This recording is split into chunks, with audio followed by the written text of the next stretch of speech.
Собранието до сабота треба да ги распише локалните избори што ќе се одржат на 19 октомври, а вториот круг на 2 ноември. Ке се гласа за градоначалници и советници во 80 општини и град Скопје. Диаспората нема да гласа, освен ако не дојде во земјата. Државната изборна комисија веќе се подготвува, ќе избере 21.000 административци за избирачките одбори и ќе организира обуки. Партиите треба да предложат уште 14.000 членови. Увидот во избирачкиот список ќе трае 20 дена, 15 дена по распишувањето на изборите. Буџетот изнесува 9,76 милиони евра, од кои најголем дел се за политичко рекламирање, логистика и надоместоци. Се најавува рационализација на трошоците. Историски значителен пораст на приходите во Царинската управа и управата за јавни приходи. Приходите од даноците и придонесите бележат раст од 7,4%, додека пак приходите од увозните давачки се за 19,2% зголемени, велат од владеачката партија. Во јули 2025 година, највисока месечна наплата на даноци досега од над 14 милиони денари, што е за 6,9% раст или 922 милиони денари повеќе во буџетот од минатата година. Во делот на социјалните придонеси, управата за јавни приходи бележи раст од 13,4% или 1 милион и 400.000 денари повеќе во однос на истиот месец минатата година. Освен управата за јавни приходи, историска наплата има и Царинската управа од над 12,6 милиарди денари, со што за прв пат се надмина бројката од 12 милиарди денари. Во однос на минатата година се бележи зголемување од 5,4% или 10,5 милиони евра повеќе пари за граѓаните. Раст има по секој основ и со ова се поставуваат нови, повисоки стандарди, со кои се покажува континуитет во работата и политиката на владата за подобрување на економијата. Овие пари кои се влеваат во буџетот се наменети за 250 евра за секој студент, 2 милиарди денари за факултетите, 800 милиони денари плюс заплати, 2,5 милиарди денари повеќе за пензии, нови патишта, нови автобуси, нови градинки.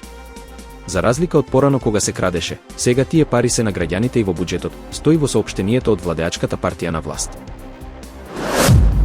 Кинескиот извоз во јули порасна за 7,2% на годишно ниво, надминувајќи ги прогнозите на аналитичарите во услови на постојани глобални трговски тензии, покажаа денеска податоците од кинеската царина.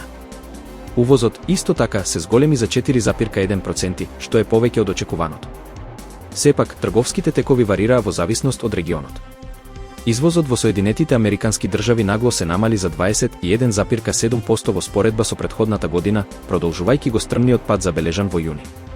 Кинеските извозници го компензираа овој пад со зголемување на испораките на други пазари, при што извозот во Европската унија се зголеми за 9,3%, а испораките до групата АСЕАН од 10 земји од Југоисточна Азија се зголемија за 16,6%. САД и Кина остануваат во преговори за решавање на нивниот продолжен трговски спор. Останува нејасно дали тековната пауза од царините, која треба да истече на 12 август, ќе биде продолжена. Од април, САД постепено ги зголемуваат царините за кинески стоки до 145%, што предизвика одмазнички царини од Кина до 125%, како и контрола на извозот на клучни стратешки материјали. Двете страни се согласија во мај за 90-дневна суспензија на новите царини. По повод одлуката на Централната изборна комисија на Босна и Херцеговина да му го одземе мандатот на претседателот на Република Српска, Милорад Додик, Руската амбасада во Сараево издаде соопштение во кое се вели дека дојде моментот на вистината за Босна и Херцеговина, во кој не смее да си дозволи да направи историска грешка. Или ќе докаже дека е навистина демократска правна држава и ќе ја отфрли политизираната пресуда против Милорад Додик, која беше протуркана под притисок од Западот, или ќе се придружи на редовите на Молдавија, Романија, Франција, Германија, Австрија, САД, во суштина целиот колективен Запад, каде што лицемерно и арогантно ги користат органите за спроведување на законот за да ги уништат своите противници, се вели во соопштението на Руската амбасада објавено на Facebook. Во кинескиот град Фошан е забележано ширење на вирусот чикунгунија, кој го пренесуваат комарци. Од јули се пријавени над 7000 случаи, од кои речиси 3000 минатата недела. Болеста предизвикува треска, силни болки во зглобовите, осип и главоболка, иако ретко е фатална. Властите преземаат строги мерки, се користат инсектициди, дронови, специјални комарци и риби што ги јадат ларвите.